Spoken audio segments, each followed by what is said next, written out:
बिस्मिल्लाहिर्रहमानिर्रहीम। इस वीडियो में मैं आपको कॉल मेथड के बारे में बताऊंगा। आपने अक्सर देखा होगा कि पाइथन में जो क्लासेस होती हैं, बहुत सारी क्लासेस के साथ ये जो अंडरस्कोर अंडरस्कोर कॉल मेथड है ये डिफ़ाइन हुआ होता है। तो मैं आपको बताऊंगा कि इसका क्या मतलब है और ये किस तरह से इसको इस्तेमाल किया जाता है।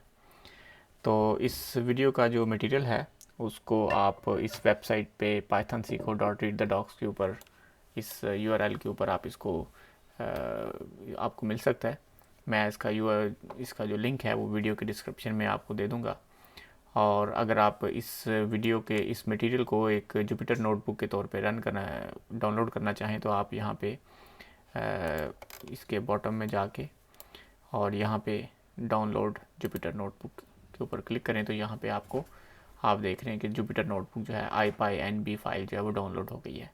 तो आप अपने डाउनलोड्स में जाएं और वहाँ पे आपके पास ये फ़ाइल जो है डाउनलोड होगी। अब आप ये फ़ाइल जो है वो आप एनाकोंडा के ज़रिए अपने लोकल कंप्यूटर के ऊपर भी रन कर सकते हैं और या फिर आप कोलैब के ऊपर भी रन कर सकते हैं।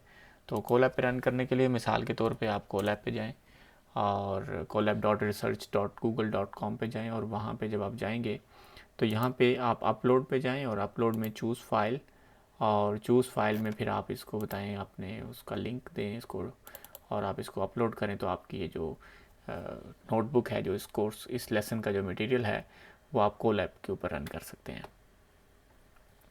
तो लेसन शुरू करते हैं। फ़र्ज़ किया हमारे पास यहाँ पे एक फंक्शन है ह्यूमन, और आप चूँकि ये एक फ़ंक्शन है, पाइथन के अंदर ये एक फ़ंक्शन है, तो मैं इस फंक्शन को कॉल कर सकता हूँ। कॉल करने का मतलब ये है कि मैं इस फंक्शन को जो इसके रिक्वायर्ड इनपुट आर्गूमेंट है वो इसको दूँ तो ये फंक्शन जो है इसके अंदर जो स्टेटमेंट्स हैं वो एग्जीक्यूट होंगी। आप देखें कि मैं जब इसको रन करता हूँ तो ये इस फंक्शन के अंदर जो है ये सिर्फ एक प्रिंट स्टेटमेंट है, तो ये प्रिंट स्टेटमेंट यहाँ पे प्रिंट हो गई है।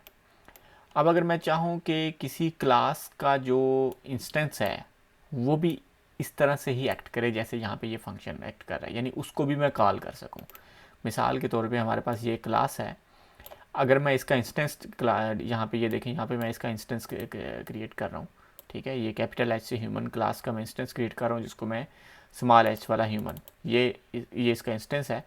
अब मैं चाहूँ कि इस इंस्टेंस को मैं कॉल कर सकूँ तो उसके लिए मुझे क्या करना होगा, मुझे इस ह्यूमन क्लास के अंदर अंडरस्कोर अंडरस्कोर कॉल मेथड, यानी डुंडर मेथड, जो इसको हम कॉल मेथड भी कह सकते हैं, कॉल मेथड मुझे इस क्लास के लिए डिफ़ाइन करना होगा।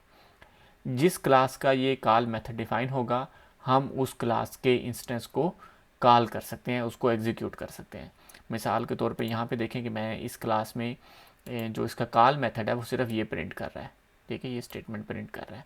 तो अब ये यहाँ पे जो ह्यूमन क्लास का जो इंस्टेंस है अंडरस्कोर स्मॉल ह्यूमन एच से ह्यूमन, मैं अब इसको यहाँ पे कॉल कर सकता हूँ यहाँ पे। ठीक है, अब ये देखेंगे मैं इस वक्त, अब ये जो एच अंडरस्कोर एच से ह्यूमन है ये इस क्लास का इंस्टेंस है, ये ऊपर वाला फंक्शन नहीं है जो मैंने ऊपर डिफाइन किया था, बल्कि ये इस क्लास का इंस्टेंस है। और अब मैं इस क्लास के इंस्टेंस को एज ए फंक्शन, जिस तरह से हम फंक्शन को कॉल करते हैं, मैं इस क्लास के इंस्टेंस को कॉल कर रहा हूँ।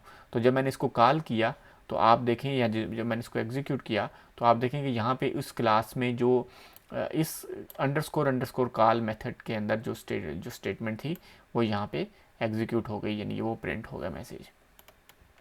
अब यहाँ पे हमने जो कॉल मेथड डिफाइन किया था उसके कोई भी इनपुट आर्गूमेंट नहीं था, यहाँ पे सिर्फ सेल्फ था, सेल्फ जो कि बाय डिफ़ॉल्ट इनपुट आर्गूमेंट होता है। तो सेल्फ के अलावा यानी यहाँ पे ये जो कॉल मेथड था ये कोई भी इनपुट आर्गूमेंट नहीं ले रहा था। इसी वजह से हमारे पास यहाँ पे जो ह्यूमन जब हमने इस ह्यूमन क्लास के इंस्टेंस को यहाँ पे कॉल किया तो हमने इसको कोई इनपुट आर्गूमेंट भी नहीं दिया, क्योंकि हमारे पास ये जो कॉल मेथड है ये कोई इनपुट आर्गूमेंट नहीं ले रहा।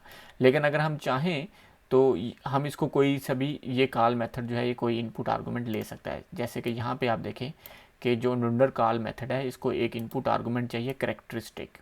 ठीक है, अब जब मैं ह्यूमन क्लास का इंस्टेंस डिफाइन करूँगा तो अब मैं इसको विदाउट इनपुट आर्गूमेंट डिफाइन नहीं कर सकता, कॉल नहीं कर सकता हूँ। तो आप देखें कि मैंने इसको इनपुट आर्गूमेंट दिया यहाँ पे ये मोर्टल, ठीक है, तो इसने यहाँ पे ये प्रिंट कर दिया, ये स्टेटमेंट जो थी ये प्रिंट कर दी।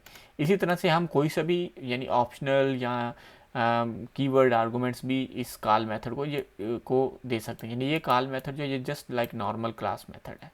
ठीक है। किसी भी क्लास के जो मेथड्स होते हैं ये उस तरह का ही एक नॉर्मल मेथड है जिसको आप कोई भी इनपुट आर्गूमेंट दे सकते हैं। आप देखें कि इस वक्त हमारे पास ये जो कॉल मेथड है इसको हम कह रहे हैं कि ये कोई से भी नेम्ड या अननेम्ड नेम्ड या अननेम्ड यानी कीवर्ड आर्गूमेंट्स या अननेम्ड आर्गूमेंट्स जो है ये इनपुट ले सकता है। तो जब मैं इसको रन करूँगा तो 63 जो है वो अननेम्ड आर्गूमेंट है, तो इस वजह से यानी सॉरी यहाँ पे जब मैंने इसको इनिशिएट किया तो उसके बाद मैंने जब ह्यूमन को कॉल किया तो इस वक्त इसको ह्यूमन को कॉल करते हुए इस इंस्टेंस को कॉल करते हुए मैंने ना ही कोई कीवर्ड आर्गूमेंट दिया यानी KWR की वैल्यू भी कुछ भी नहीं थी, और आर्ग्स जो कि अननेम्ड आर्गूमेंट्स हैं मैंने वो भी कुछ भी नहीं दिया। तो ये जो आर्ग्स था ये एक ट्यूपल यानी इसकी वैल्यू भी कुछ नहीं थी, तो इसलिए ये जो है ये रन हो गया। अब यहाँ पे मैं क्या कर रहा हूँ, यहाँ पे मैं अब ह्यूमन को कॉल कर रहा हूँ विद वन, ठीक है। अब ये वन जो है ये अननेम्ड आर्गूमेंट है, तो ये किसके पास चला जाएगा, यहाँ पे ये आर्ग्स के पास चला जाएगा। और यहाँ पे देखें यहाँ पे मैं क्या कर रहा हूँ, वन जो कि अननेम्ड आर्गूमेंट है, और उसके बाद मैं कर रहा हूँ a = 2 जो कि कीवर्ड आर्गूमेंट है। तो वन जो होगा वो आर्ग्स के पास चला जाएगा और a = 2 जो होगा वो KWRs के पास चला जाएगा।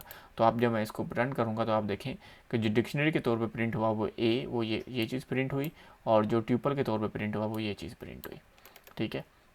अब यहाँ पे एक क्वेश्चन है, अगर आपको इस चीज़ की समझ आई है तो आप इस क्वेश्चन का आंसर कर सकते हैं कि अगर मैं ये कोड एग्जीक्यूट करूँ, अगर मैं यहाँ पे यानी लेट्स से मैं यहाँ पे एक न्यू सेल क्रिएट करके उसके अंदर मैं ये कोड एग्जीक्यूट करता हूँ यहाँ पे, ठीक है। तो इस कोड में जो ये सेकंड यानी यहाँ पे तो मैं ये जो है ये जो राउंड ब्रैकेट्स हैं, ये जो ब्रेसेस हैं, ये तो इस ह्यूमन क्लास को इनिशिएट करने के लिए।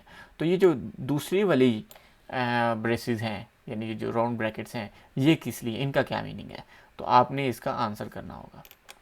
और कॉल मेथड्स के बारे में एक और चीज़ कि अगर आपने किसी क्लास का कॉल मेथड डिफ़ाइन नहीं किया हुआ तो उस वक़्त आप उस क्लास को के इंस्टेंस को कॉल नहीं कर सकते। मिसाल के तौर पे यहाँ पे देखें ये एक ह्यूमन क्लास है, इस ह्यूमन क्लास का मैंने मेथड जो है वो कॉल मेथड जो है वो डुंडर कॉल मेथड मैंने डिफ़ाइन नहीं किया। अब अगर मैं इस क्लास का इंस्टेंस क्रिएट करूं और उस इंस्टेंस को जब मैं यहाँ पे कॉल करूँगा तो आप देखें कि ये मुझे एरर देगा, कहेगा कि ह्यूमन क्लास का जो ह्यूमन क्लास है इज़ नॉट कॉलेबल, यानी ये कॉलेबल नहीं है। ये किसी भी क्लास को कॉलेबल बनाने के लिए हमें उस क्लास के अंदर डुंडर कॉल मेथड डिफ़ाइन करना होगा। तो ये था कॉल मेथड के बारे में। उम्मीद है आपकी अंडरस्टैंडिंग इम्प्रूव हुई होगी। मुझे इजाज़त दीजिए। अल्लाह हाफिज़।